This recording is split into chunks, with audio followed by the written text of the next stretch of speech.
Welcome to the Hospitality Maverick podcast with me, Michael Tingsar. We at Hospitality Mavericks are here to inspire leaders to create hot-centered and profitable businesses from the inside out, the kind that both employees and customers love and support. Thanks to BizSimply for sponsoring this episode as our show partner. And BizSimply is the all-in-one HR, workforce management, road and operations software designed and built by hospitality experts to make every shift run like clockwork. And we join forces to help the industry to find new ways to become even more innovative in how we lead our people, how we operate, to how we grow our businesses, to how we serve our customers. Together we want to share strategies and tools that can make the industry thrive long term, not just survive. Obviously, it's pretty well documented that Deliveroo charge high fees. All the algorithms are driven towards big chains stealing the limelight. Macca's is winning the race rather than your local artisan pizza shop on the corner.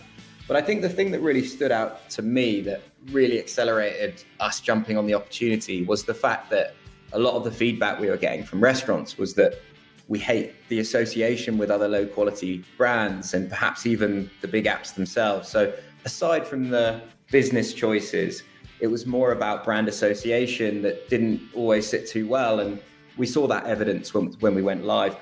This is Toby Savill, co-founder and CEO at Foodstuff. In my view, they are what you will define as a challenger brand, compared to the more traditional third-party delivery platform and companies. They have an intent to bring change to our industry, a change that will make it better for all stakeholders. They do one thing well, serving the indie market for restaurants with the best delivery service you can imagine. They created a sustainable solution and platform for operators in all aspects, and they're helping consumers finding the best of the best restaurant to order the takeaway from. They are now operating in a number of regional cities around the UK and more to come very soon. In this episode, we talk about how they launched during the pandemic and how they have scaled very fast and how they have managed this growth internally with their own culture compass. Toby shares the importance of doing the right thing, both when it comes to get support from your people and your customer. He gives very specific examples of what they have been doing to build a culture that people want to join and support. We take a deep dive into the delivery market and hospitality trends in general, and where things are heading the next 12 to 18 months for the industry. Before you tune in, please sign up to a weekly newsletter packed with more Maverick insights, strategies and tools. Find the link in the show notes or visit hospitalitymavericks.com. If you're an indie operator, this episode is for you. If you want to build a challenger brand, this episode is also for you. And if you're struggling to get the culture right in your business, this is definitely for you. Enjoy.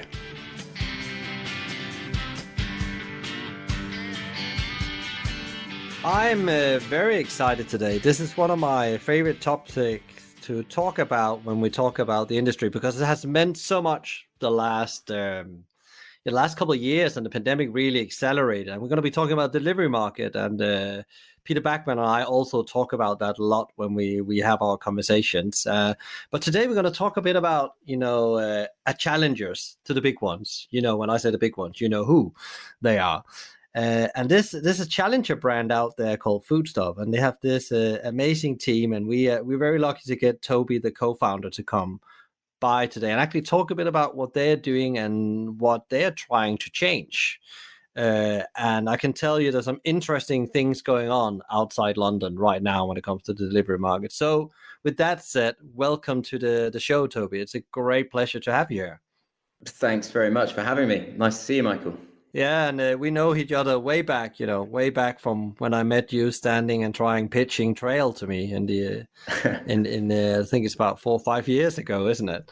Yeah, no, it's been great, and it's been great knowing you. Obviously, the industry is a pretty busy place, and it's been good to have lots of different conversations over the years, and cool to be able to talk you through a new project, a new venture that we've been able to get off the ground during the pandemic. Yeah, and I think that's another cool thing we can talk about a bit later. You launched in the middle of the pandemic, and I was like watching from the outside what's going on, and it's gone so fast. And I will let you talk about that in a minute. So, Foodstuff, Toby, tell us a bit about what is Foodstuff, what is the purpose, the vision, mission, and all that. Yeah, cool. Well, simply put, I guess we're trying to do food delivery with a conscience. We only serve independent restaurants. We do everything eco-friendly, and we pay all of our riders living wage. So we're a really simple marketplace. We're not trying to reinvent the wheel. I guess we're repackaging what is very familiar, but just trying to serve a certain demographic, quality independence, being connected with food enthusiasts. And we've had a really good go of it since our launch in May 2020, where I was still on my bike with James, co-founder, just 5 restaurants in Cambridge. That turned to 25 restaurants in Cambridge very quickly. And since then, we've been able to scale to Bristol, Bath, Manchester, and soon Oxford. And we've done 30,000 orders since, about 120 restaurants on the platform. And we truly believe that we're serving some of the best restaurants in the UK, and very excited for the best next chapter in our journey. What was it that made you and James think we need to go and do this? Because of course I can see that it needs a contender to the big ones, because there's many things around the big ones model that doesn't work for the operator or the consumer in my view. Yeah, I think we spotted the problem probably a year before the pandemic struck. I was lucky enough to be part of the industry working at Trail, but being pretty close to the restaurant scene. And obviously, it's pretty well documented that Deliveroo charge high fees. All the algorithms are driven towards big chains stealing the limelight. Macca's is winning the race rather than your local artisan pizza shop on the corner. But I think the thing that really stood out to me, that really accelerated us jumping on the opportunity, was the fact that a lot of the feedback we were getting from restaurants was that we hate the association with other low quality brands and perhaps even the big apps themselves. So aside from the kind of business choices, it was more about brand association that didn't always sit too well. And that was, we saw that evidence when we went live, because actually 50% of our first wave of restaurants in Cambridge had never done delivery before because they were just petrified of brand damage. And to be honest with you, we took a bit of a punt. We didn't really know whether the consumer would care where their food came from. And obviously, we kind of learned that they did. But yeah, in terms of how it all started, it was very restaurant focused. And it's interesting that you often would say that, the money rules the decisions, but for many that has put a lot of energy into their business and build their brand, they know that their brand and their reputation is everything, especially independent restaurant operators. Everything you do is, looked at from, the local community, and you're judged on that. I know that from my mom and dad when they ran restaurants, even though at that time we didn't have Facebook, we didn't have all that. But it was like, that was then people talked about it instead, and rumors goes fast if you don't tread careful as a restaurant business. What is it?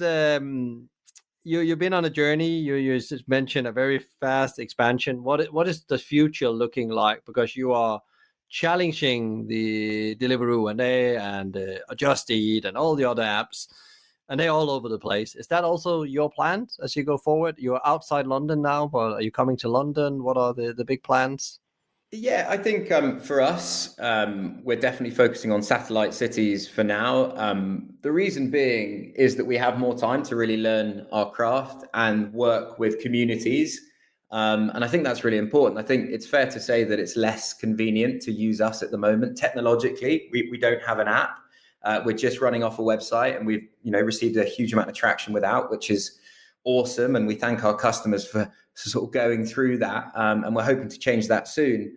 My feeling is that the London consumer probably doesn't have the same patience, and we probably need to improve that kind of tech suite before we hit the big cities. But we're in Manchester, the kind of second capital, well, certainly one of the food capitals of the UK, and it's going really good there. But yeah, my feeling is that we want to continue making a real difference in communities where food is a real focus, learn our craft both on the tech side and operationally, spend more time with our restaurants and consumers. And as they say, you've only really got one shot at London, so we're not in a rush. as you expand, what is because that's probably operator I'm thinking out there. It sounds like great. There's an alternative to what's already there. It's more ethical, but what is the business model, Toby? Because that's the 35%, 30% as thrown around often. That's often the financial blocker for many. Yeah, sure. So we actually have like a subscription fee, and it does slide up into tiers as a restaurant performs better. But if you were to flip that into a commission, it becomes lower at the end of each month. So the better you do on the platform, the cheaper as a percentage it comes. And the reason why we do that is because we like to incentivize the restaurant to shout from the rafters with us. We don't have £1 million to spend a day like Deliveroo and Uber Eats and Just Eat do. So it is much more of a partnership. So our average subscription turns out to be about 15%, which is cutting other costs in half if you relate us to the other apps. But it also encourages marketing evangelism and restaurants shouting on our behalf or with us, which connects ultimately much better with their consumer and means we're tapping into closed networks and lots of them. So like 80% of our traffic's organic, which is a great place for us to start. That's very, very, very impressive. So what is the typical thing if people say, what have you learned? They've said that since you launched a conscious delivery business, what are the consumers saying? What kind of things have you learned from them? Yeah, the consumer is they've really helped us carve our values, and we look a lot as a team inwardly on what we stand for. And this eco-friendly message is huge, and they've been very good at holding us accountable to make sure that that is continued. And a lot of people have said that they're losing loyalty with the big apps on the basis that no emissions when their food's delivered. So that is a big part. And then secondly, riders being treated fairly is a big part of what we do. By default, we start paying them living wage. And it just makes for a way better service. We like to call them front of house staff on wheels because they like talking about food. The eco message and the ethical message appeals to the right people. And as a result, we have a real loyal fleet that are phenomenal. So even though by default we were going to do the right thing, actually operational costs are working out lower because it doesn't cost us anything to acquire a rider, and churn is under 15% because they feel valued, which is not something that's familiar in the sector with the gig model that the others have adopted. And then thirdly, keeping money local and contributing to communities and local economies. As we know, the pandemic has focused people's lens on that, and we've enjoyed being the vehicle for consumers to continue supporting local independent brands. What about your people? I guess also they are working for a brand that does the right thing. What does that have an influence from, you said you had reasonably condition for recruiting. We also have a staffing crisis going on for an industry you were part of as well. Have you seen that has made a difference for you guys as you've been scaling quite quickly as well and need to hire people? To be fair, like we've had to stay very lean. We're still pretty small and we're a team of 7. And we were very lucky to hire quite a lot of that team fairly early on, and we've been able to scale with the team we've got. So I guess you'd call it kind of clerical employees. We haven't really struggled with at all. And actually, because of the brand and what we stand for, we've just had some phenomenal candidates come our way, and we're very lucky. And then on the rider side, yeah, I think we've probably felt that, but they've all been great. Probably not felt it like the restaurants have. And actually, some of our city managers have been helping out and jumping on pot wash. I know a couple of our city managers have been offering an extra hand to some of the restaurants when they have chefs shortage. Well, that's the level of true partnership, I guess, as well. It's not a transaction; it's a partnership. So if you don't get if the pot wash breaks down, the whole operation breaks down. What about if we go a bit up in the helicopter and look at you've seen an opportunity here. You repackage it and you're doing the right thing with heart and soul, and it also gives financial sense. What about this delivery trend? Can it keep on growing, Toby? Because It seems like a vanity numbers. We're talking about what the potential is just in the UK alone. Yeah, look, the way we see this industry is that there's a problem that we wanted to solve. And for me, there was an arms race between Deliveroo and Uber Eats, and they were bouting out for market share, and they were trying to win the biggest deals, being McDonald's, Subway, whatever it may be. But they've totally forgotten that there's a huge market that's actually growing extremely quickly. 11% year on year growth of independent restaurants in the UK that's totally unserved. And they've gone too far to kind of backtrack and build something that suits those needs. And then you're absolutely right. Beyond that, there's kind of this new arms race that's been developed very recently in the kind of grocer space. And for us, that's just another distraction. They're building more buzz, a bigger industry with more cash being thrown around and more space for us just to focus on serving our niche without as much risk for kind of approach upwards to down, I suppose. So I think all this noise at the top is quite positive for us. And, I guess our outlook on the industry is slightly different because it's not so much a volume game, it's a quality game. And they can go and pave this massive industry for us to just sort of cordon off our little nook in the corner and do what's right for who we're serving. So it leads me to thinking when you say that the niche, so you would never ever sign up a big chain. That's your philosophy. We've had a few come through. I never really know whether they're real, whether it's one of our team wanting to screenshot it and then put it on their Instagram for a bit of a publicity stunt. But yeah, we've had lots of chains request to be on the platform. They see a cool brand that serves good food and they want a chunk of that. And yeah, we've been proud to say no and steer them the other way. And we've got to be proud and we've got to vet and screen. And I guess curation's a big part of what we do, and making sure that our consumer can trust in every meal, and actually trying to clear the noise and have the 100 to 150 best restaurants within a given city rather than bringing on every man and their dog and leaving it to our customer to kind of fend for themselves. We're taking on the responsibility of curation ourselves. So you have like a process. If I, have a restaurant and I want to get on the platform, I go through a vetting process before I'm approved, beside food safety and all the basic stuff. Yeah, I think a lot of our, city managers and account managers, that they get to eat a lot. That's a good thing. But if that's not always the case, we rely on either consumer recommendations or other restaurants that we know and trust and are on the platform recommending friends, and we kind of work on that basis. And obviously we want to grow, so we know that there is an outbound sales effort, but it's because we've kind of shortlisted those restaurants as phenomenal food. So yeah, we do really pride ourselves on serving up some great treats. What do you think is going to happen with this market? You said there was an arm, there was like an arm struggle between Deliveroo and Just Eat going on. And, is there even other players as well that's trying to come in on the European market in the moment? What do you think is going to happen in all this? Because, as one of the things I know from business school and also been in, with the gray hair, I know I've been long enough in business that often when you try to do too many things, sometimes you crash and things will be redefined in some way.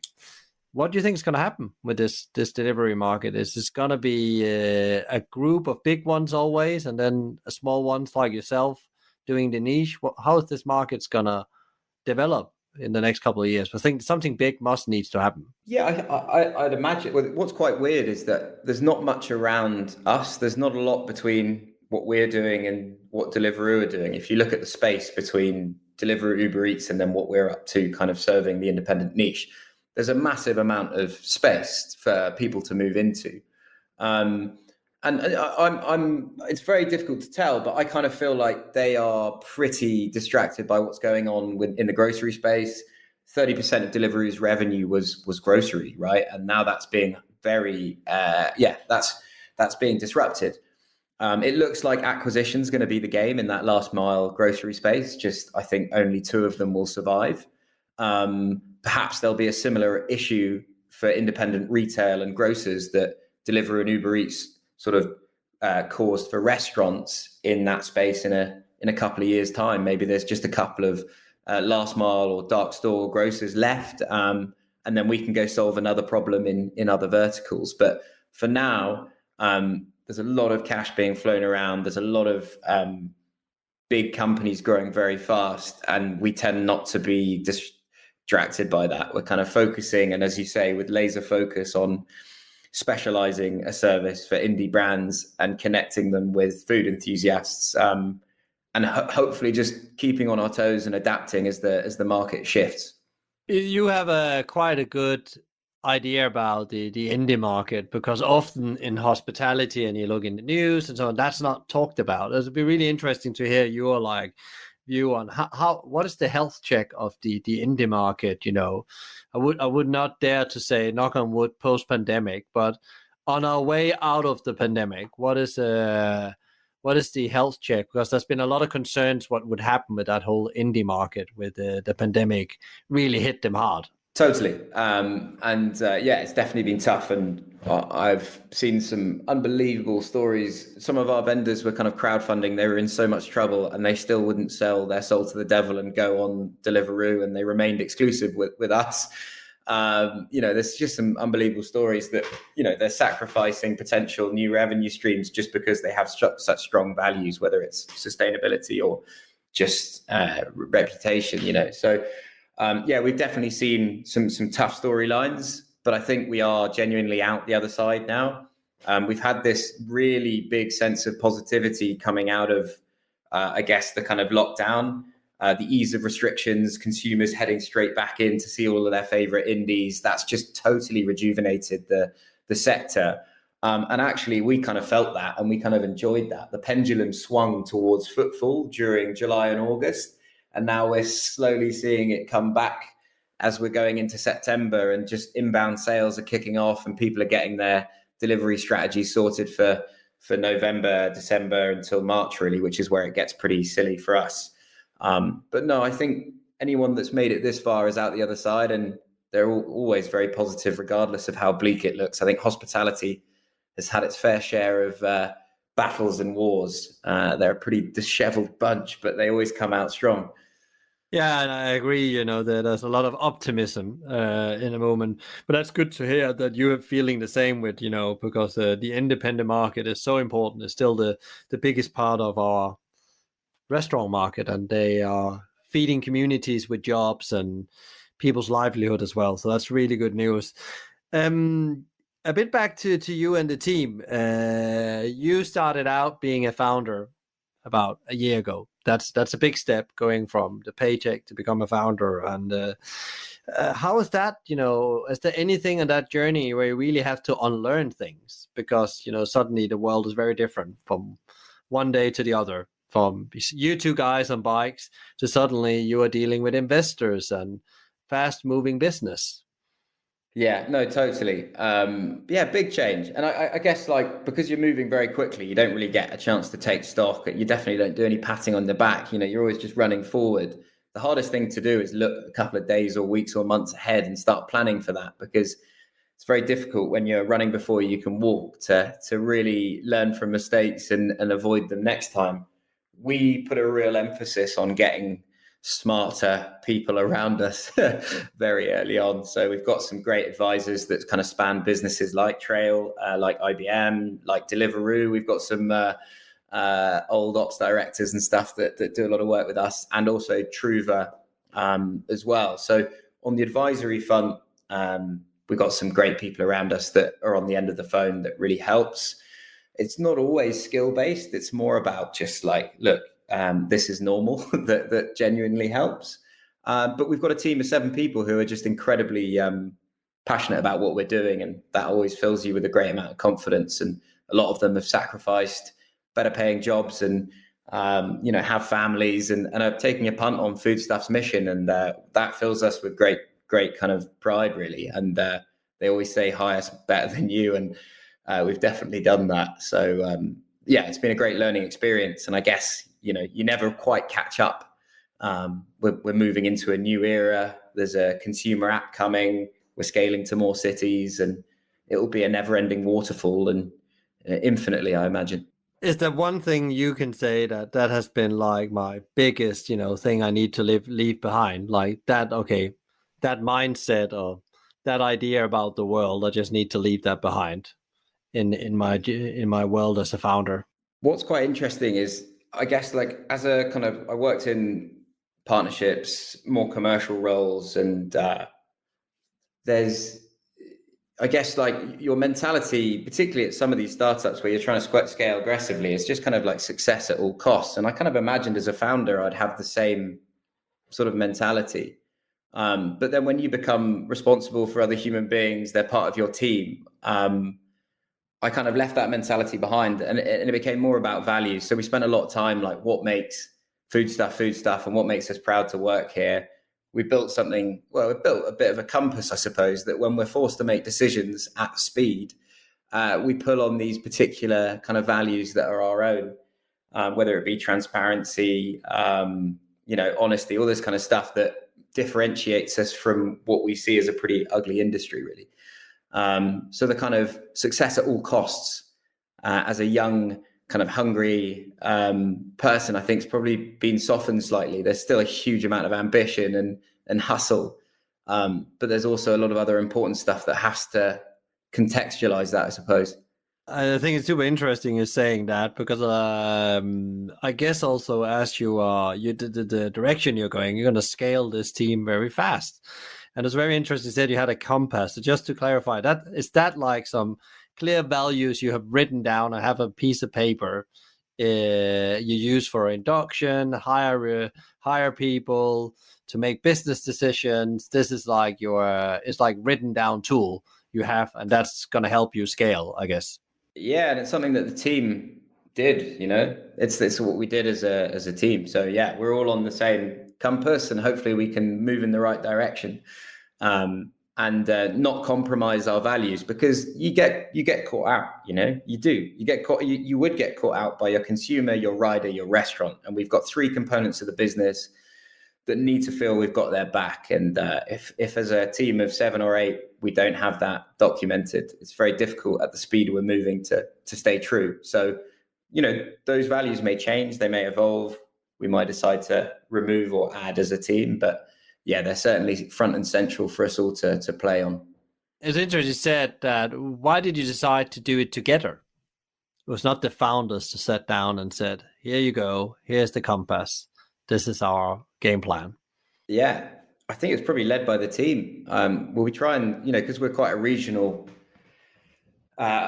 team. Yeah, I think we basically do like a bi-monthly get together in each of the cities that each of the city managers would organize, and we go and hang out and do some strategy stuff, do some work together, and then basically go do some fun stuff, and all that good stuff that startups should do. And I just think one of the city managers led that session, and it became a kind of mainstay, and we agreed to continue to do it. So yeah, definitely led by the team rather than James or I.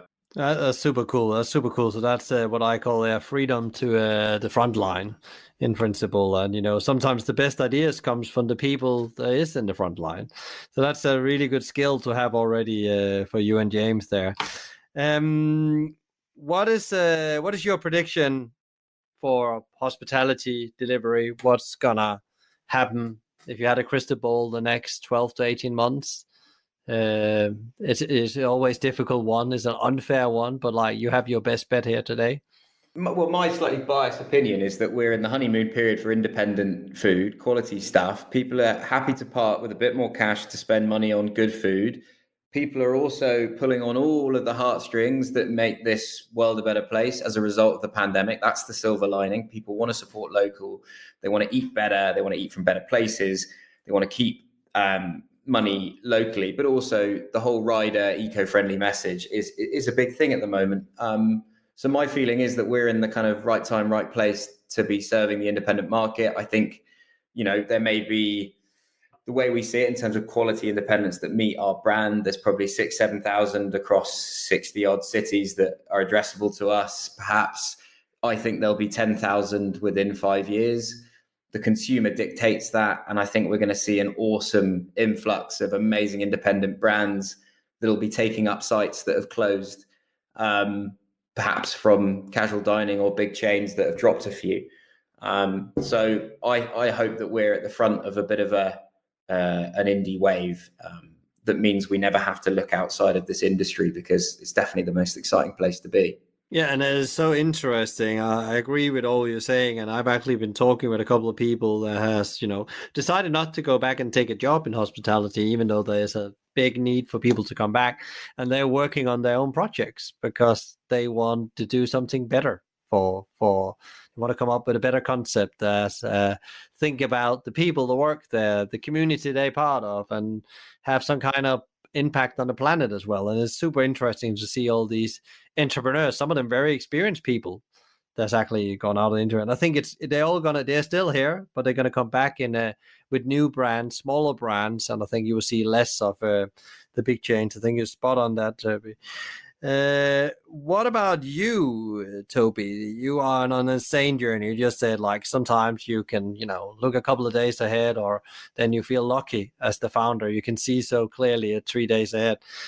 How do you turn up every day with you've been at this in extreme speed every day? How do you turn up pro and keep yourself together as the founder? It's always interesting to hear. Yeah, I think it's just for me. I mean, like I've absolutely loved food my whole life, so it's been a big part of who I am. And I will always, I've always just eaten at good restaurants, and by default, that means I've been eating it independent. So for me to actually genuinely feel like I'm trying or solving a problem and making hospitality a better place for the guys that we're serving is definitely the driver. And it makes me even more excited that the consumer are really keen to be part of that solution. So it's just literally listening to who's in front of us, interacting on a daily basis, and just reminding ourselves that there's a problem to solve. Because if there's a problem to solve, there's motivation. Yeah, I think it's been a pretty exciting journey, but there's so much more work to do. There's more cities to scale to, and if we can take on London eventually, that would also be pretty phenomenal. I don't think this problem is going anywhere. And if anything, it's being accentuated. So this is just the start. So not for one day of the last 12, 18 months have I thought, geez, another day at work. It's been a lot of fun. James has had a big part to play in that as well. We have a lot of fun. Yeah, that's super important, that partnership you have with your business partner always. How did you actually find out it was James that was the right partner for that? Did that happen by accident, or have you been talking about you wanted to do something together? Because it's always important to have a partner. Yeah, well, I think James and I were just always over a couple of beers working out problems to solve and iterating until we found one that stuck. So, we were almost co-founders before we had an idea, really. And the partnership was formed before Foodstuff. So that's it. I really enjoyed that. And we scrutinized all of our rubbish ideas. We all had them, didn't we? And we were good at kind of policing each other at what was rubbish and what was good. And eventually, I remember James and I trying to talk ourselves out of trying to build a platform that was potentially competing with Deliveroo and Uber Eats, but we just kept getting pushed into it by restaurants saying we need you, and took a risk without the consumer necessarily being able to vote. And luckily, it's becoming something. But yeah, no, James and I were kind of chatting about various things before Foodstuff was the one, I guess, that we put 100% of our time into. Oh, that's also sometimes the best partnerships, that it comes. There probably have been many beers before you actually put the real plan on the table. Yeah. Who do you guys get inspired from, or who do you get inspired from? We actually start with Foodstuff. Where did you get inspired from actually building a brand that was a challenger brand? Because you are a real challenger brand. I love being the underdog. I've always supported the underdog. There's something about the independent restaurant that they're fiercely, they love what they stand for, and it's more important what they're serving and the way. I mean, some of the personalities we've met, it's just they'd much rather that hustle, that grind, than ever selling themselves out. And they love being the underdog, and when they do win, they're great at celebrating. But I've always supported the underdog. I mean, I'm a firm fan of Crystal Palace Football Club. That should indicate that I love the underdog. So yeah, I think that's definitely been the driver, and I think that jest and that marketing creativity that comes with being a challenger brand is a hell of a lot of fun. Being cheeky and having a kind of purpose but also being a bit rebellious with it to try and kind of jest with the consumer and the big competitors as to why they should give us a try. I think it just makes it a lot of fun. Also, you have to be quite intelligent to be a pioneer and build something in blue ocean where no one else is doing it. And I'd rather just spend my time trying to do something better. Well, often things happen, they've already been invented. There's just a different version of it. But I like the blue ocean strategies. That you're definitely in a red ocean. There's no doubt about that. But, That's you it. are Yeah, you are exactly. contender in the I'm red not ocean. smart enough, not quite smart enough to build something in a blue ocean quite yet. Maybe in the future. Well, you never know. You never know. There's always a starting point on an entrepreneurial journey. What about where did you get your inspiration from? Because you're a business owner, you're a leader. Is there anyone like you have you go to mentor, or you read about? Do you have your like inspirational entrepreneurs? You're probably expecting me to list off a load of big business names, and sadly, I can't give you that. I think for me, it's always been about like the people who are close to me, the people around me, um, family, friends, people within my close network.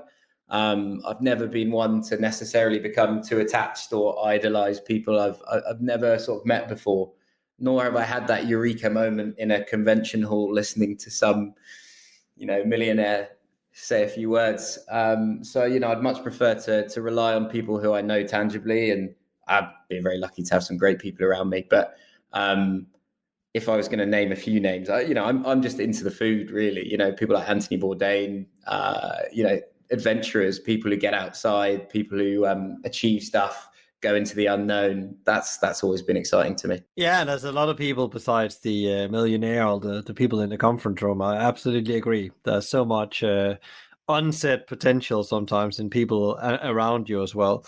If I could give you the stage, Toby, and you should give a bit of advice to our beloved industry out there, what would your advice be? Cool. Well, I think what I was saying a little bit, I don't want to be a stuck record here, but actually the thing that's really helped us is working out with your team what your values are, agreeing on them, distilling them to something like, 3 or 4 bits and bobs that really mean a lot to you as a team, and knowing they can change and adapt. But it's been so valuable in terms of our decision-making process, and, being able to make decisions knowing that you're gonna sleep at night because the rest of your team have carved those values out with you. Because you can't always make the right decision, but you might as well it might not be a good decision, but based on your team collaborating together, you can make a right decision. It might not turn out the way you want it to, but at least it's right based on what everyone else has said, because you've looked in the whites of the eyes and collaborated as a team. Any other things? That's a super advice, by the way. Yeah, I think honestly, take risks, and like a lot of the people in the industry know how to do that anyway. So I feel like I'm preaching to the choir a little bit here, but keep taking risks, keep making mistakes, get very comfortable with mistakes, and make sure the people are. There's just never any finger pointing. The more comfortable you get with making mistakes, the quicker you'll get to the result you're after. Make mistakes laughable, and just keep going, keep taking risks, and you'll get there. I think I read something the other day that people keep flying around that 80% of startups fail, but actually 50% of entrepreneurs succeed. So actually, if you keep going, you keep launching enough businesses, you'll get there at the end. Just keep going forward. Yeah, I think often in those stats they don't see what happens afterwards, and actually sometimes the entrepreneur quickly bounce back because now they knew something they didn't know before, and therefore they know exactly how they will start the next thing. What about where can people find you if they want to know more about Foodstuff? Maybe reach out to you, connect with you. Yeah, well, we are foodstuff.co.uk is our website. And if you're in Cambridge, Bath, Bristol, Manchester, you'll be able to order straight away. Oxford in a couple of weeks, and then keep your ears to the ground based on the next 10 cities and who we're scaling to. We'll certainly be keeping people updated in our channels. So we've got an Instagram per city. So Foodstuff Cams is Cambridge, and it just does the same abbreviation per city. So give us a follow if you're in the region, and hopefully we'll serve you as a customer very soon. Great, Toby. Thank you so much for coming on the show and sharing your incredible story and how you are building, the team and your views on the delivery market and the industry in general, and your great advice in it. I send you and the team all the power and energy you need to make this happen. It's absolutely great that you are here. Super. Thanks so much, Michael. Appreciate that. It's been great. Thank you so much, Toby. It was so great to hear about how you and the team are building a challenger brand in the delivery space that can help indies boost revenue and build better relationships with their communities. I'll recommend you now to sit down with pen and paper and ask yourself, what can I learn from this episode when it comes to build better culture? To get further inspiration on the delivery market, please also tune in to our special edition episodes Out of the Blocks Lab 2 with Peter Backman and myself, where we discuss the newest developments on the delivery market. If you enjoyed today's conversation, please share, rate, review, or subscribe to one of our channels. A big thank you to BizSimply for supporting us, bringing great insights, strategies, and tools to help the industry thrive, not just survive. Check them out at bizsimply.com or on the social at BizSimply or BizSimplyHQ. You can also email them directly on advice@bizsimply.com. A big thank you to Fina Charlson, who is the show producer and editor from the podcast collective. Tune in next time for another interview, and in the meantime, find out more about us and subscribe to the newsletter and download free leadership tools at hospitalitymavericks.com. And don't worry, if you didn't get all of this, there will be links in the show notes. I'm Michael Tinkser, and you've been listening to the Hospitality Maverick podcast show. Be Maverick.